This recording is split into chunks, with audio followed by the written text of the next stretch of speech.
أما بعد فأعوذ بالله من الشيطان الرجيم بسم الله الرحمن الرحيم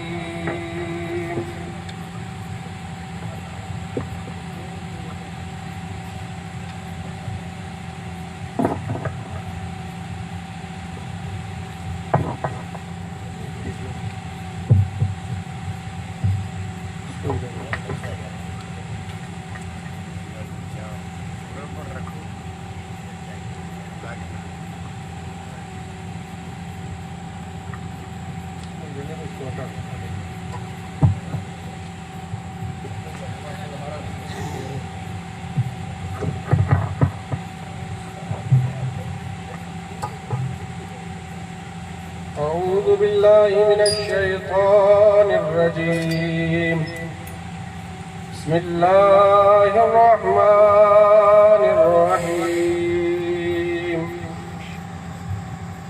أولئك حزب الله ألا إن حزب الله هم المفلحون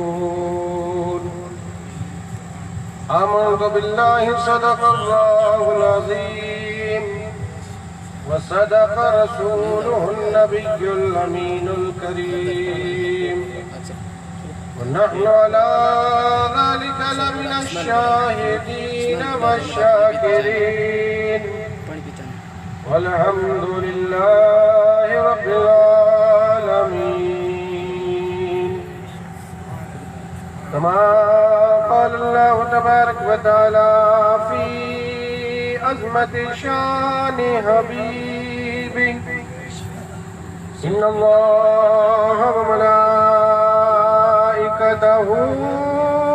يصلون على النبي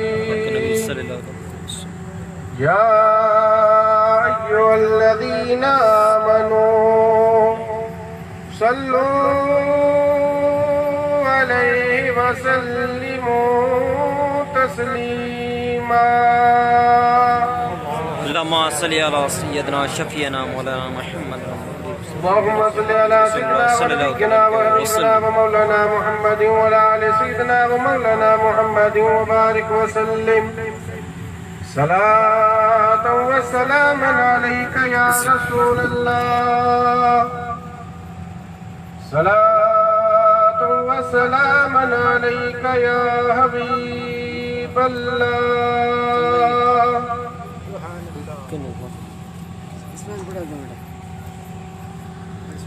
جو ناطے سرور کونین کے اثر میں رہا جو ناطے سرور کونین کے اثر میں رہا خدا گواہ وہی رحمتوں کے گھر میں رہا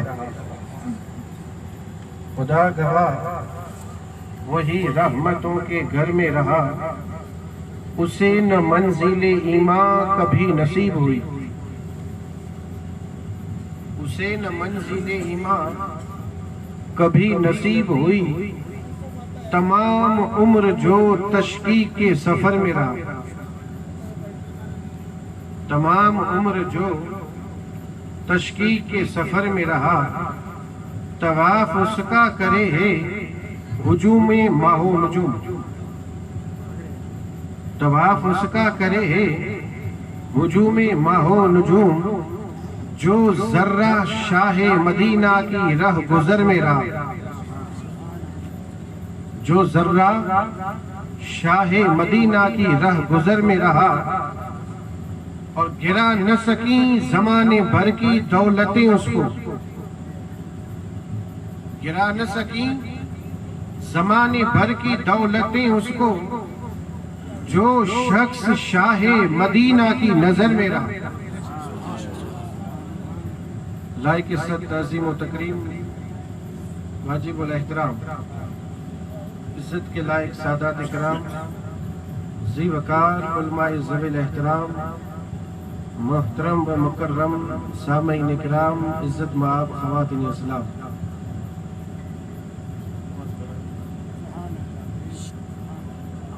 آج کی یہ بابرکت محفل جس میں ہم شریک ہوئے ہیں، الشاہ پیر احمد شیر رحمت اللہ علیہ کی بارگاہ میں محبت اور خراج عقیدت پیش کرنے کے لیے جمع ہوئے، اور یہ محفل ہم نے انہی کے نام کی سجائی۔ اللہ تبارک و تعالیٰ کی بارگاہ میں دعا ہے اللہ تعالیٰ محض اپنے فضل و کرم سے ہمیں اپنے پاک محبوب بندوں کی محبت سے مالا مال فرمائے، اور اللہ تبارک و تعالیٰ ان کے فیوز اور برکات سے ہمارے دلوں کو مستفیض فرمائے۔ اللہ تعالیٰ ہم سب کی حاضری کو اپنی بارگاہ میں قبول فرمائے۔ اللہ تعالیٰ مجھے سمجھانے، آپ کو سمجھنے اور ہمیں اس پہ عمل کرنے کی توفیق رفیق عطا فرمائے۔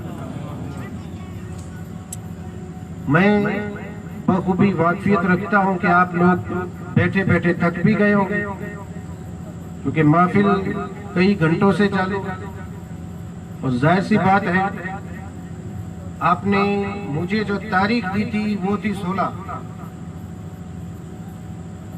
اور رات کے 12 جب بجتے ہیں تو اس کے بعد تاریخ بھی بدل جاتی۔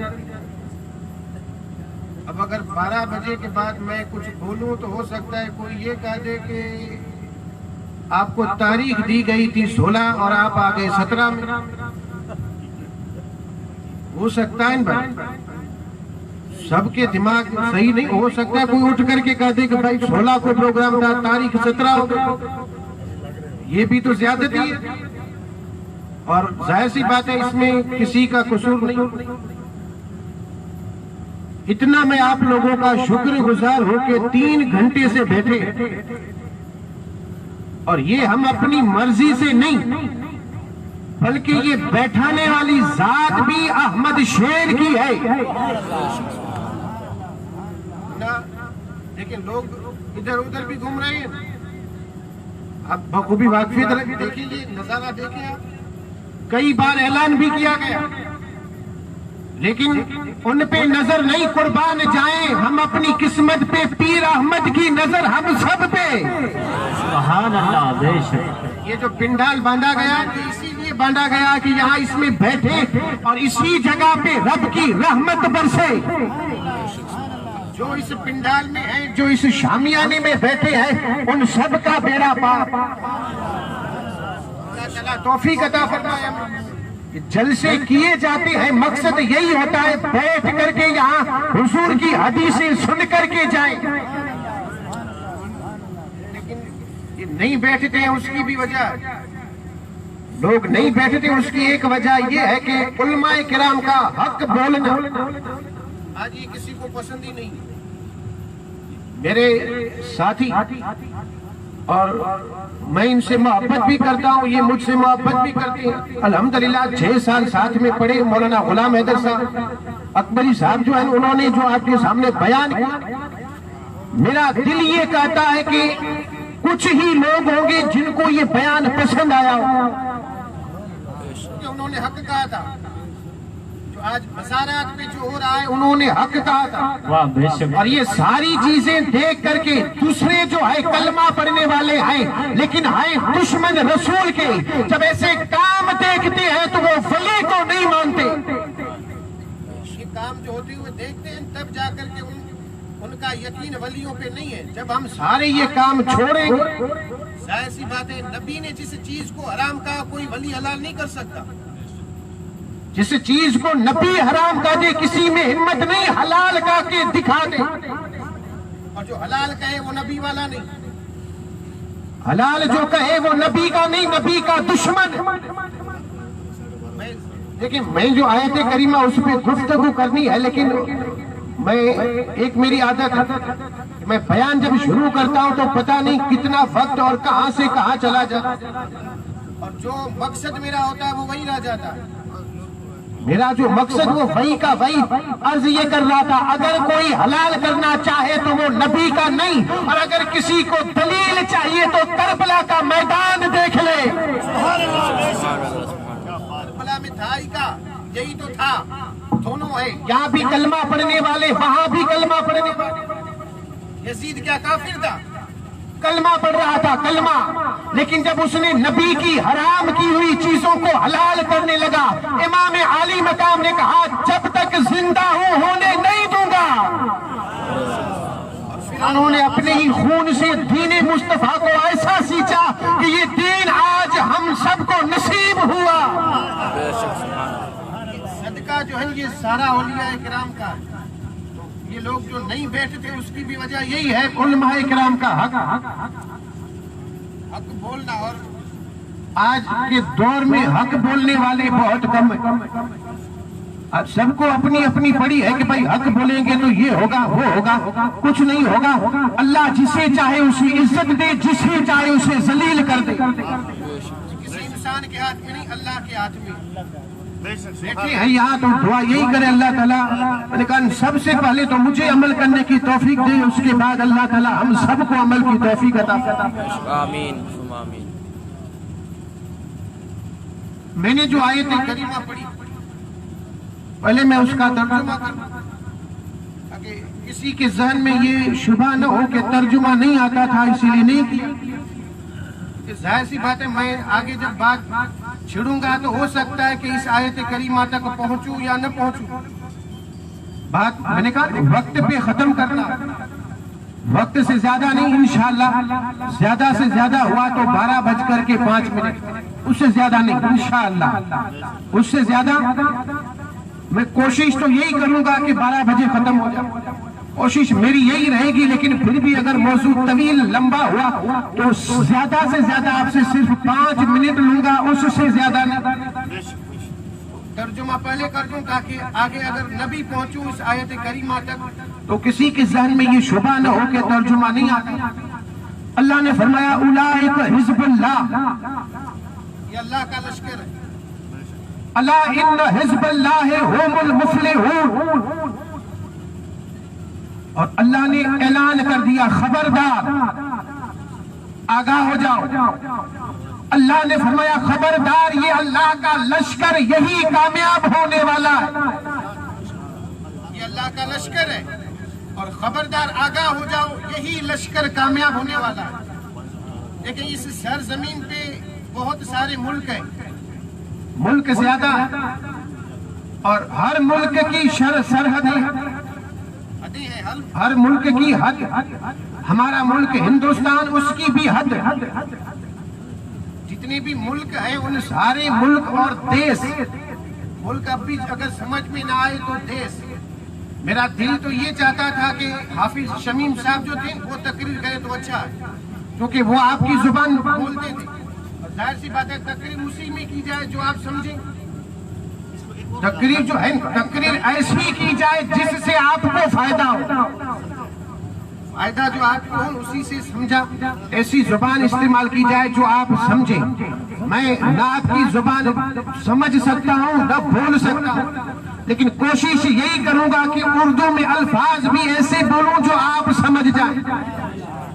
اگر ملک سمجھ میں نہ آئے تو دیس، یہ ہمارا دیس ملک ہندوستان، اس کی بھی حدیں، اور جب حدیں ہیں تو اب ان حدوں کی حفاظت، ایسی باتیں حدیں ہیں تو حدوں کی حفاظت، اور حدوں کی حفاظت کے لیے ملک کے بادشاہ نے، ملک کے وزیر اعظم نے، چاہے جو بھی ہو سرکار ہو چاہے بادشاہ، ہماری اس ملک میں سرکار ہے، اور دوسرے ملک ہے جیسے عرب کنٹری وغیرہ وہاں بادشاہ، ہمارے یہاں پرائم منسٹر ہے وہاں بادشاہ، سلطان ہے سلطان، تو سلطان ہو یا پرائم منسٹر ہو، وزیر اعظم ہو، جو کوئی بھی ہو، لشکر ضرور بھیجے گا ملک کی حفاظت کے لیے، اسے کرنی ہے حفاظت، اور حفاظت کے لیے ضروری ہے لشکر۔ جب تک لشکر نہ ہو حفاظت نہیں کر سکتا، چاہے وزیر اعظم ہی کیوں نہ ہو، جب تک لشکر نہیں حفاظت نہیں ہو سکتی۔ اور جب لشکر کو بھیجا ہے تو اب اس لشکر کے لیے 4 چیزوں کا ہونا ضروری ہے۔ ملک کی سرحد کی حفاظت کرنی ہے تو لشکر کے پاس 4 چیزوں کا ہونا ضروری ہے۔ ان میں سے پہلی چیز ہے ان حدوں کا جاننا، 4 چیزیں لشکر کے لیے جو میں نے کہی، ان میں سے پہلی چیز ہے حدوں کا علم، حدوں کو جاننا کہ ہماری حد کہاں سے کہاں تک. اگر یہ نہ ہو، علم نہ ہو، حدوں کا علم، حفاظت نہیں کر سکتے. حفاظت کرنی ہے حدوں کی. لشکر کو معلوم ہی نہیں کہ ہماری حد کہاں سے کہاں تک ہے، حفاظت کیسے کرے؟ حفاظت کے لیے ضروری ہے حدوں کو جاننا. حدوں کا علم ہو تو وہ حدوں کی حفاظت کر سکتے ہیں، اور اگر حدوں کا علم نہیں، سب کچھ ہو سکتا ہے، حفاظت نہیں. حدوں کا علم ہونا سب سے پہلے ضروری ہے. سرحد کا علم.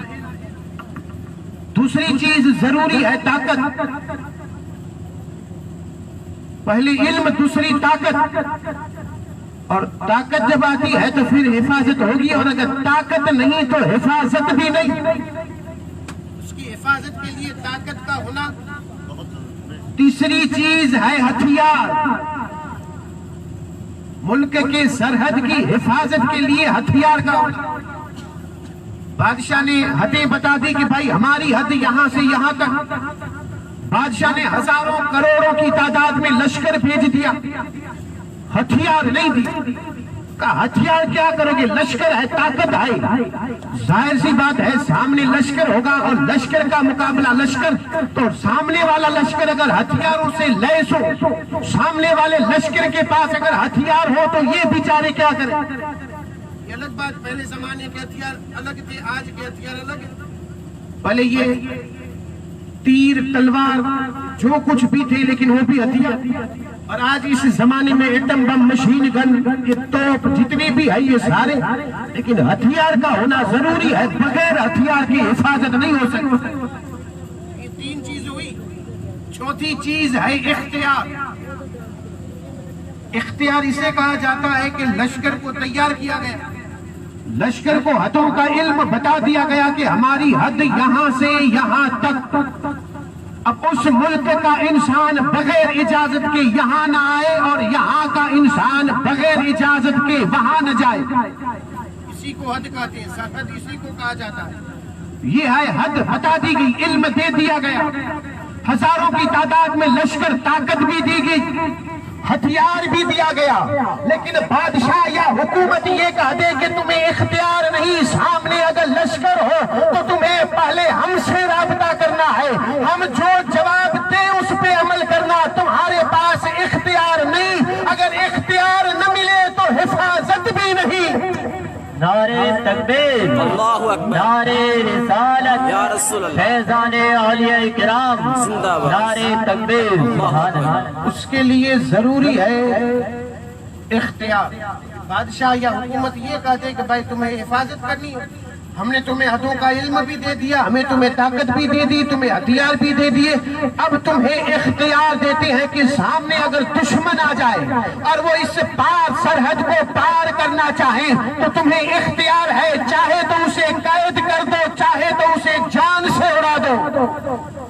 اور یہ ہو رہا ہے نا. آپ نے بارہ ٹیلی ویژن پہ یا اخباروں میں پڑھا ہوگا کہ فلاں سپاہی شہید ہو کر کے گیا، اور جب بتایا جاتا ہے تو یہی ہوتا ہے کہ سامنے دشمن ہوتے ہیں، اور وہ دشمن سرحد پار کرنے کی کوشش کرتے ہوئے یہ روکتا تھا، اور روکنے میں وہ شہید ہو گیا. تو یہ اختیار دیا گیا کہ اب وہ حکومت سے رابطہ نہ کرے کہ بھائی لشکر سامنے آ پہنچائے، ہم کیا کریں؟ انتظار نہیں کریں گے، بلکہ انہیں اختیار دیا جاتا ہے. اگر وہ پکڑے گئے تو قید میں ڈال دو، اور اگر پکڑے نہیں، بھاگنے کی کوشش کرے تو انہیں اختیار ہے کہ انہیں گولی سے اڑا دو. یہ 4 چیزیں ہیں. یہ بات آپ ذہن میں رکھیں. دیکھیں، یہ بات اگر آپ کے ذہن میں ہوگی تو آگے میں جو سمجھا رہا ہوں وہ ساری بات سمجھ جائیں. یہ بات آپ ذہن میں رکھیں. ملک کی سرحد کی حفاظت، اور حفاظت کے لیے لشکر، اور لشکر کے لیے 4 چیزیں. پہلے علم، دوسرا طاقت، تیسرا ہتھیار، چوتھا اختیار. یہ میں نے صرف سمجھانے کے لیے ایک مثال دی. اب بلا تمثیل سمجھ لیں. میرے آقا تاجدار مدینہ اس خاکدان عالم میں تشریف لے کر کے آئے اور مصطفیٰ جان رحمت نے جو دین دیا، وہ دین اسلام ایک ملک کی طرح ہے۔ جیسے یہ ملک ہے اور اس ملک کی حدیں ہیں، ویسے دین ایک ملک کی طرح ہے اور اس دین کی بھی حدیں ہیں، اور قرآن مجید نے فرمایا تلک حدود اللہ۔ دین جو ہے دین ایک ملک کی طرح، جیسے یہ ملک میں نے بتایا ملک کی سرحدیں ہیں، تو یہ دین ہے، دین کی بھی حدیں۔ یہ الگ بات ہے کہ ہمیں ان حدوں کا علم نہیں۔ دین جو ہے دین میں کھانے کی بھی حد، ایسا نہیں کہ جہاں جائیں وہاں پیٹ بھر کے کھا لیں، حد رکھ دی گئی۔ میرے آقا نے فرمایا بھوک لگی ہو اس سے تھوڑا کم کھائیں، یہ کھانے کی حد ہے۔ پہننے کی بھی حد، اٹھنے بیٹھنے یہاں تک کہ سونے کی بھی حد، لیکن ہم نے ان حدوں کو پار کر دیا ہے۔ سونے کی حد ہے یا نہیں؟ میرے آقا تاجدار مدینہ نے فرمایا کہ اگر عشاء کے بعد اگر تمہیں کوئی ضروری کام نہ ہو تو سو جا، اور میرے آقا نے فرمایا فجر سے پہلے اٹھ جا۔ یہ ہے سونے کا وقت اور سونے کی حد۔ عشاء پڑھ کر کے سو، فجر سے پہلے اٹھ جاؤ، اور اگر فجر سے پہلے نہ اٹھ سکو تو فجر میں ضرور اٹھ جاؤ، فجر سے پہلے تہجد کے لیے، اور اگر نہ پڑھ سکے تو فجر۔ لیکن ذرا بتا دو یہ حد ہے کسی کو معلوم؟ ارے نہیں ہے تب تو سو رہے ہیں، سورج نکلنے کے بعد اٹھ دے۔ دیر تک جاگنا اور سورج نکلنے کے بعد اٹھنا، پھر برکت کہاں سے ہوگی؟ گھر میں برکت چاہیے، برسات چاہیے، کھیتی باڑی میں برکت چاہیے، تو یہ طے کر لے عشاء پڑھ کر کے سوئے اور صبح فجر کی نماز مسجد میں پڑھے۔ جب یہ عمل کرو گے تب جا کر کے گھر میں برکت دیکھیں۔ جہاں ایک اور بات بتا دوں، یہ جو ہم نے سونے کا جو وقت رکھا ہے ان کی، رات دیر تک جاگنا، صبح دیر تک سوئے رہنا، سورج نکلنے کے بعد اٹھنا، یہ طریقہ غلاموں کا نہیں تھا، یہ طریقہ دشمنوں کا تھا۔ ہم نے آج دشمنوں کے طریقے کو اختیار کر بیٹھے، اور پھر یہ کہے کہ بھائی اللہ ہماری دعا نہیں سنتا، سنے گا پہلے تو نبی کا غلام بن جا، کیونکہ رب نبی کے غلاموں کی ہر دعا قبول کرتا ہے۔ غلام تو بن جا، نبی کے غلام، اور جب نبی کا غلام بنے تو غلام کا کام یہی ہے رات کو جلدی سو جائے اور فجر سے پہلے اٹھ کر کے تہجد بھی پڑھے اور فجر بھی پڑھے، اور جب فجر پڑھے گا تو رحمت رب کی گھر میں۔ فجر سے پہلے اٹھنے کا، اور یہ اگر دلیل چاہیے تو میرے آقا تاجدار مدینہ کا زمانہ تھا، ایک کافر نکلا مکہ سے، جانا تھا ملک شام۔ اس وقت نبی ہجرت کر کے مدینہ منورہ آ گئے تھے، کافر پہنچا مدینے میں، شام کا وقت ہو گیا، اب اسے جانا تھا ملک شام، آگے سفر کرنا تھا۔ اب رات وہی ہو گئی، کہا اب اگر آگے سفر کروں گا تو آگے جنگل ہے اور رات مجھے جنگل میں بسر کرنی پڑے، بہتر یہی ہے مدینے میں رہ جاؤں اور صبح یہاں سے چلا جاؤں۔ لیکن مدینے میں کوئی پہچان والا نہیں تھا، مدینے میں کوئی پہچان والا نہیں تھا، رکے تو رات رکے گا۔ اب یہ گشت لگاتا رہا، چکر لگاتا رہا، مدینے کی گلیوں میں کوئی گھر ایسا نظر آئے کہ جس پہ اس کی نظر ٹکے اور رات وہی ٹھہرے۔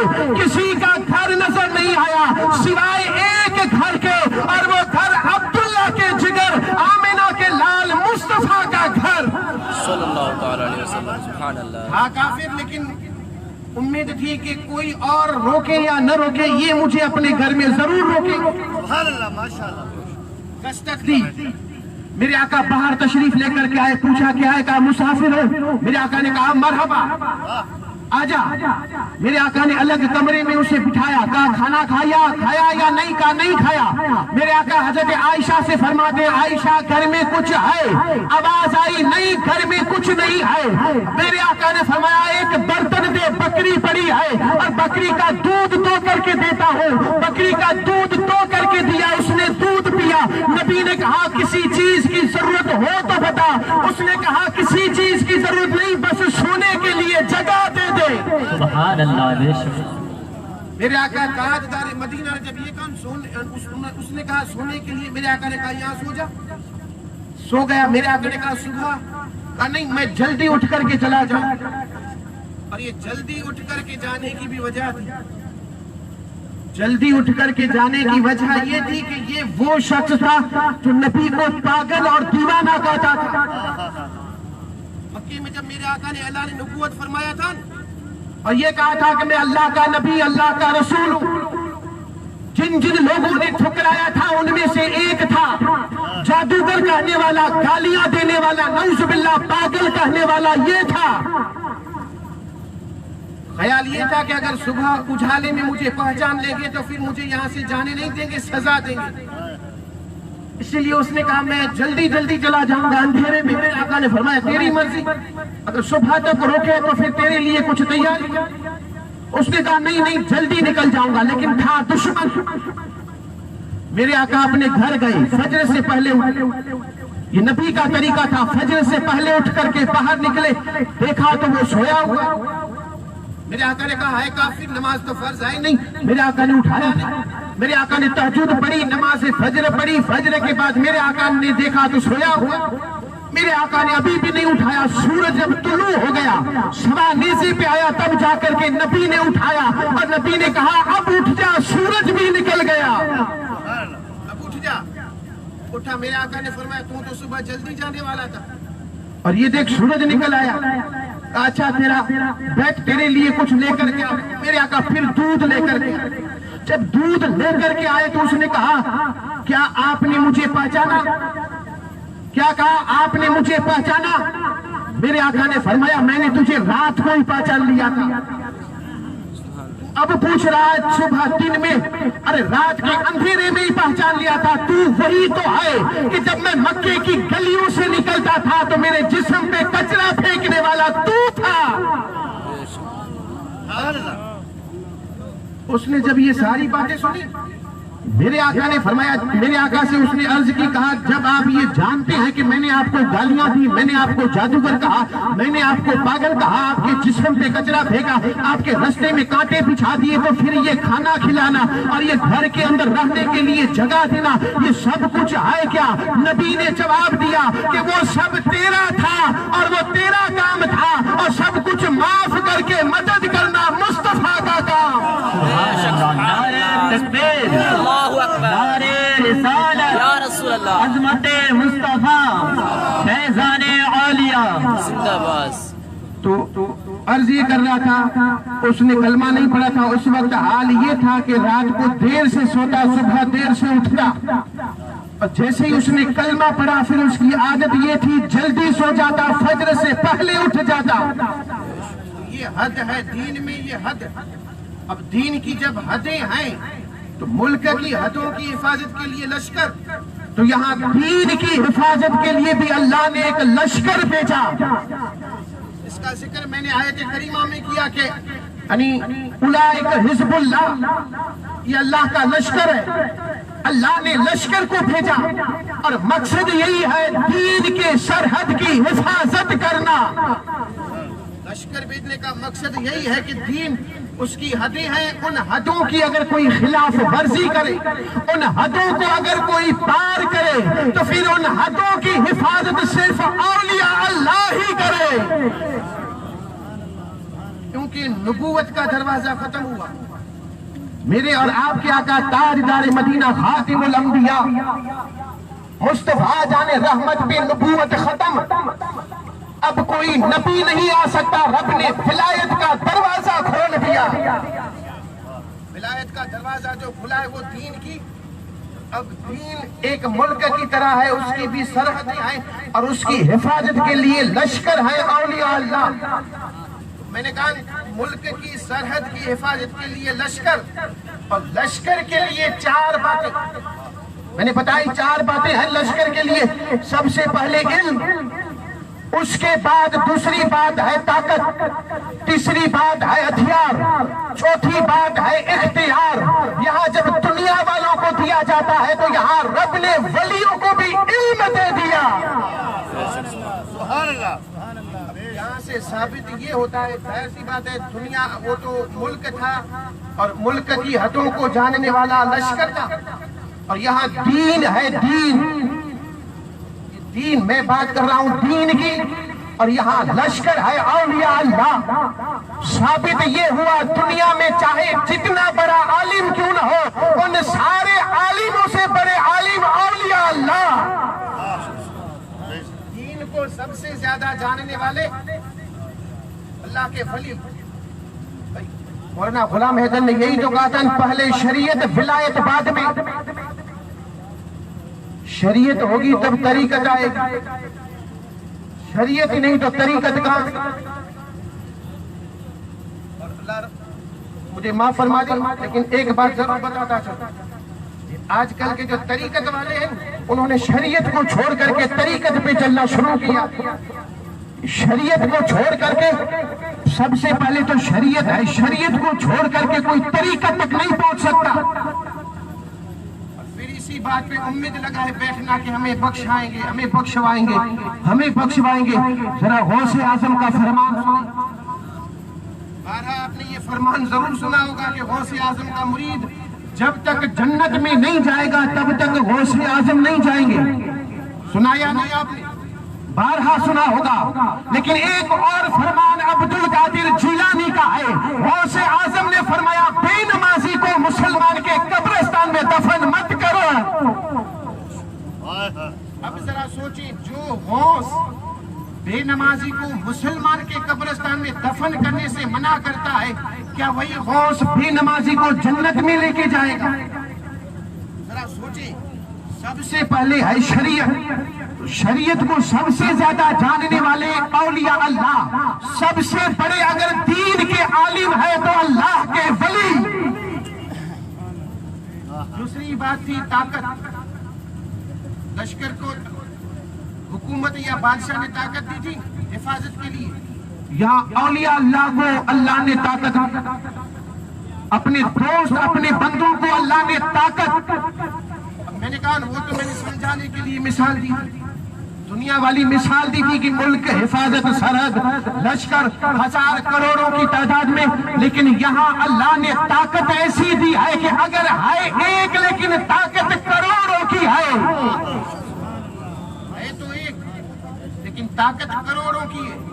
اور پھر ہتھیار، اب وہ دنیا والے ہتھیار پہ قیاس نہ کریں کہ پہلے زمانے میں تلواریں تیر برچی بالیں تھی اور اس زمانے میں ایٹم بم مشین گن کسی اولیاء کے پاس تو نظر نہیں آتے، تو یہ مادی طاقتیں ہے، مادی، اور یہ انسانوں کے لیے ہے، لیکن یہ روحانیت والے ہیں، ان کے ہتھیار بھی روحانی ہے۔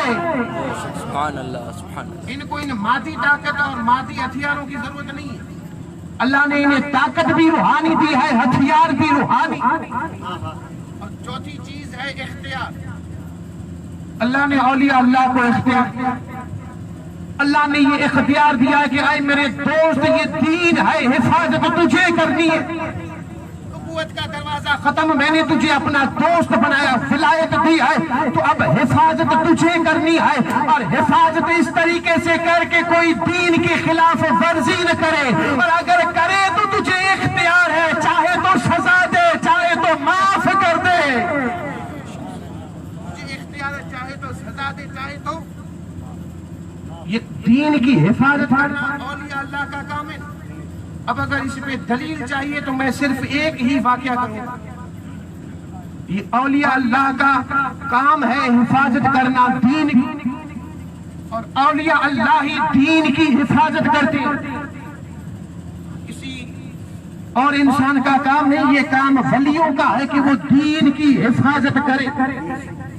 مولانا روم رحمت اللہ علیہ زبردست اللہ کی ولی، دور تھا وہ تاتاریوں کا دور، اور تاتاری ایسا لشکر تھا جس نے بغداد کی اینٹ سے اینٹ بجا دی، ظالم لشکر تھا، تاتاریوں کا لشکر ظالم لشکر، انہوں نے ظلم ایسا کیا تھا بغداد والوں پر کہ بغداد والوں کو قتل کیا، قتل، سر جو ہے دھر سے الگ، اور صرف اسی پہ بس نہیں، ان سروں کو جمع کیا، جمع، اور جمع کر کے ان سروں کا ایسے گھیٹ بنایا، گھیٹ آنے کے لیے، اور پھر جو تاتاری لشکر جو تھا وہ لشکر اسی گیٹ سے اپنی سواری کو داخل کیا. کتنا ظالم لشکر. ایک تو قتل کیا, قتل کرنے کے بعد سر دھر سے الگ پھر جمع کیا, جمع کرنے کے بعد بڑا گیٹ بنا اور اسی گیٹ میں سے اپنی سواری. اتنا ظالم.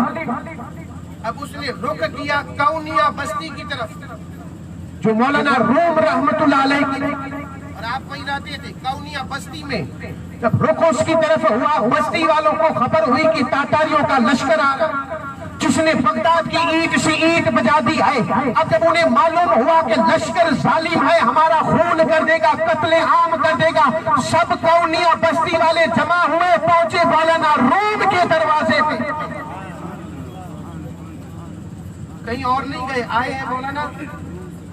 اب ظاہر سی بات ہے اللہ والے جو ہے ہماری طرح بازاروں میں بیٹھے نہیں ہوں گے یا اپنے گھر کے دروازے میں بیٹھے نہیں ہوں گے, وہ اپنے گھر کے اندر ہوں گے تب بھی اللہ کی عبادت کریں گے. گھر میں بھی ہوں گے تب بھی اللہ کی. مولانا روم رحمت اللہ علیہ اپنی جھوپڑی میں عبادت کر رہے ہیں. لوگ جمع ہوئے, جب شور ہوا آپ کے کانوں تک آواز پہنچی, آپ باہر نکلے. باہر نکل کر کے دیکھا تو لوگ کھڑے ہوئے. پوچھا لوگوں آنے کی وجہ. مولانا روم نے جب پوچھا تو لوگوں نے کہا حضرت تاتاریوں کا لشکر آ رہا ہے اور ہماری طرف رخ کر کے آ رہا ہے, ہماری بستی جو ہے اس کو تباہ کر دے گا.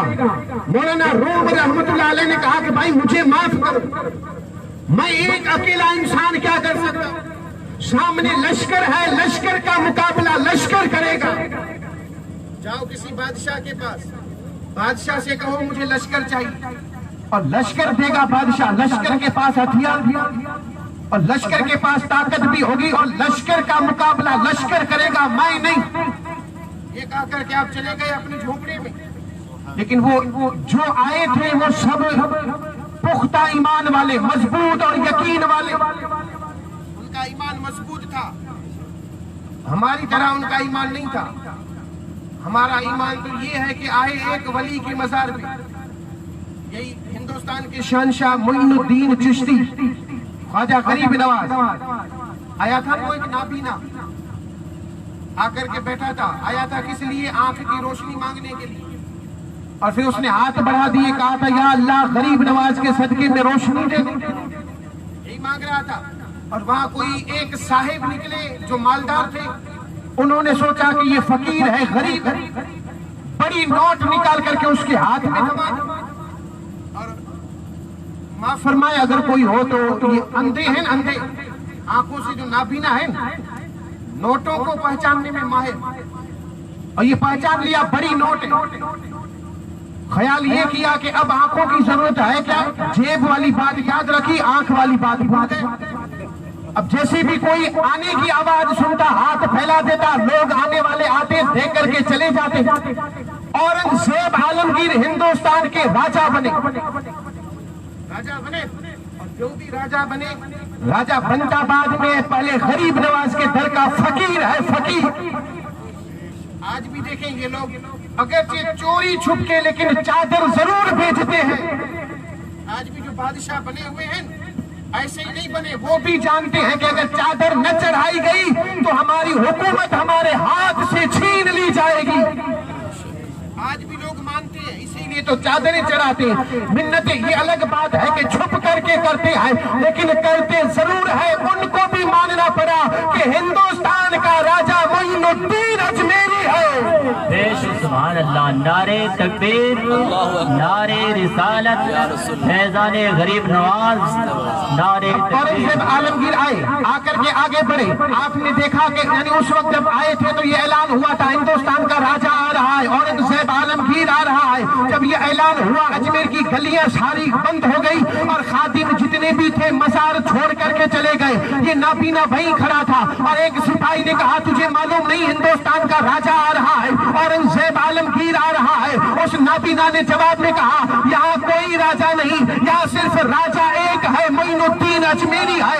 یہاں اس در کے ہر کوئی آتا ہے, فقیر بن کر کے آتا ہے. اگر اورنگزیب عالمگیر راجہ ہوتا تو اپنے مال میں بیٹھے, یہاں کیوں آیا ہے؟ سپاہی نے کہا مانگنے, تو کہا مانگے وہی جو فقیر ہو, مانگے وہی جو فقیر ہو اور یہاں فقیر بن کر کے یہ بات اورنگزیب عالمگیر کے کانوں تک پہنچی، آپ نے کہا رہنے تو اسے وہاں سے مت ہٹاؤ کیونکہ آپ اللہ کے ولی تھے، ولی اورنگزیب عالمگیر آگے بڑھے، پوچھا کیوں آیا تھا؟ کہا آنکھ کی روشنی کے لیے۔ کہا ابھی تک نہیں ملی؟ کہا نہیں۔ کہا کتنے مہینے ہوئے؟ اس نے کہا 4 5 10 مہینے ہوئے، ابھی تک روشنی نہیں آئی۔ آپ نے فرمایا، کہا دیکھ میں راجا ہوں، ہندوستان کا راجا میں ہوں اور میں جا رہا ہوں فاتحہ پڑھنے، حاضری دے کر کے واپس نکلوں گا، اگر روشنی نہیں آئی تو سارے در سے الگ۔ کتنا وقت لگا ہوگا فاتحہ پڑھنے میں؟ اورنگزیب عالمگیر کو وقت کتنا لگا ہوگا؟ ارے ہم جب جاتے ہیں تو ہمیں 10 منٹ، زیادہ سے زیادہ ہمیں 1 گھنٹہ، وہ اللہ کے ولی تھے تو 5 گھنٹے لگے ہوں گے، اچھا 10 گھنٹے لگے ہوں گے مان لو۔ 10 گھنٹے کے بعد جب اورنگزیب عالمگیر واپس نکلے، اب وہ نابینا جو تھا وہ تو یہی دعا کر رہا تھا کہ مولا دے دے، آنکھ دے دے، غریب نواز کے وسیلے سے دے دے۔ اس نے پہچان لیا کہ میں آیا تو آنکھ کے لیے تھا، لیکن آنکھ والی بات بھول گیا، جیب والی بات یاد رکھی۔ مولا راجا ہے، اگر روشنی نہیں آئی تو سارے در سے الگ۔ اب یہ دعا مانگ رہا تھا۔ اورنگزیب عالمگیر باہر نکلے، باہر نکل کر کے کہا آنکھ کھول، روشنی آئی تو ٹھیک ورنہ سارے در سے الگ۔ جیسے ہی اس نے آنکھ کھولی، رب نے غریب نواز کے صدقے میں روشنی دے دی۔ کرنے کا مقصد یہ ہے، ہمارا ایمان ایسا ہے، مانگنے کچھ اور جاتے ہیں اور وہاں جا کر کے مانگتے کچھ اور ہے، یہ ہمارا ایمان ہے۔ لیکن وہ مولانا روم کے پاس جو آئے تھے ان کا ایمان پختہ تھا، مضبوط تھا، کہیں نہیں گئے۔ ہم ہوتے ہم اگر کسی اللہ کے ولی کے پاس پہنچ جاتے اور یہ کہتے کہ ظالم ہم پہ ظلم کر رہے ہیں، اور ولی یہ کہتے کہ بھائی میرا کام نہیں ہے، تو ہم اس وقت کہتے ہیں کہ ولی کیسا؟ ہم تو کہتے ہیں بھائی ایسا جو لوگ ولی کہتے ہیں اور تیرا کام نہیں۔ انہوں نے کچھ کہا نہیں، وہیں کھڑے رہے۔ مولانا روم نے کہا کسی اور کے پاس جاؤ، وہ نہیں گئے، وہیں کھڑے رہے۔ اب ظاہر سی بات ہے وقت زیادہ لگا تو عورتیں جو تھی وہ بھی آ گئی، بچے جو تھے وہ بھی آ گئے، شور زیادہ ہوا۔ پھر مولانا روم نکلے، نکل کر کے کہا لوگوں میں نے کہا میرا کام نہیں، بادشاہ کے پاس جاؤ، بادشاہ لشکر دے گا اور لشکر کا مقابلہ لشکر کرے گا۔ مولانا روم نے جب یہ فرمایا، لوگوں نے کہا حضرت تاتاریوں کا لشکر ظالم لشکر ہے، جس نے بغداد کی اینٹ سے اینٹ بجا دی ہے، اس کے پاس بھی لشکر تھا، بغداد کا بادشاہ بھی تھا، لیکن کچھ نہ کر سکا۔ اب اگر ہمیں کوئی بچا سکتے ہیں تو وہ آپ ہے۔ سبحان اللہ، سبحان اللہ۔ بچے بھی رونے لگے، عورتیں بھی رونے لگے، بوڑھے جوان جتنے بھی تھے سب رونے لگے۔ مولانا روم نے کہا جب اتنا بھروسہ ہے اور اتنا یقین ہے، اتنی محبت ہے، تو جاؤ آج سے تمہاری حفاظت کرنا میرا کام۔ سبحان اللہ۔ آئے تھے تو روتے ہوئے، اب ولی کے دروازے سے جا رہے ہیں تو ہنستے۔ سبحان اللہ۔ اسی کا نام ایمان ہے۔ وہ پہنچے گھر، مولانا روم اپنے حجرے میں گئے، ایک لوٹا اٹھایا، ایک تسبیح اٹھائی، ایک مصلی، اور یہی ان کے ہتھیار یہی اور کچھ نہیں۔ نکلے گئے جہاں تاتاریوں کا لشکر تھا وہیں گئے، جا کر کے بیٹھ گئے اور وہاں اپنی عبادت شروع کر دی، نماز پڑھنا شروع کر دیا۔ آج ہم نماز کو تو ہم کچھ سمجھتے نہیں، لیکن نماز وہ چیز ہے کہ نماز پڑھ کر کے جو دعا کرے اللہ تعالیٰ مصیبت ٹال دیتا ہے۔ سبحان اللہ، سبحان اللہ، سبحان اللہ۔ مصیبت کو اگر ٹالنا ہے تو نماز پڑھے۔ مولانا روم نے نماز پڑھنی شروع کر دی، سپاہ سالار نے دیکھا تو ایک سپاہی کو بھیجا، کہا ذرا اسے بول کے لشکر لے کر کے۔ سپاہ سالار پہنچا مولانا روم رحمۃ اللہ علیہ کے پاس، مولانا روم رحمۃ اللہ علیہ سے کہنے لگا بستی والے کہاں گئے، جلدی یا تو ہمارے قبضے میں آ جائیں یا پھر ہم سے مقابلے کے لیے تیار ہو جائے۔ آپ نے فرمایا کوئی نہیں آئے گا، اور پوری بستی والوں کی طرف سے ایک میں آیا ہوں۔ سبحان اللہ، سبحان اللہ۔ بستی والوں کی طرف سے ایک میں آیا ہوں۔ سپاہ سالار کو اس بات کی خبر ہوئی، سپاہ سالار نے کہا پہلے اس کا خاتمہ کر، اور ایک ایسے نشان باز کو بلایا جس کا نشانہ کبھی غلط نہیں گیا۔ سپاہ سالار نے ایسے نشان باز کو جس کا اس نے تیر کا نشانہ مولانا روم کے سینے کا باندھا، تیر کمان سے نکلا۔ آج تک یہی سنا تھا کمان سے نکلا ہوا تیر کبھی نہیں لوٹتا، نشانہ تھا مولانا روم کے سینے کا، قریب پہنچا، سینے میں نہیں زمین میں دس گیا۔ جتنے بھی تھے وہ سب اور آخر کا سپہ سالار اس وقت بنتا ہے جب ساری جنگ کی تیاری ہو اور اسے جنگ کرنا آتا ہو، ساری نشان بازیاں اسے آتی ہو، تب جا کر کے سپہ سالار بنتا ہے۔ اس نے نشانہ باندھا مولانا روم کے سینے کا، تیر کمان سے نکلا، سینے کے قریب پہنچا ہے اور تیر سینے میں نہیں زمین میں پیوست ہو گیا، اور زمین پکار اٹھی نادان جسے ایک سمجھتا ہے وہ ایک نہیں اللہ کا لشکر ہے، اور آگاہ ہو جاؤ اللہ کا لشکر کامیاب ہے۔ وما علینا الا البلاغ۔ سبحان اللہ سبحان اللہ سبحان اللہ۔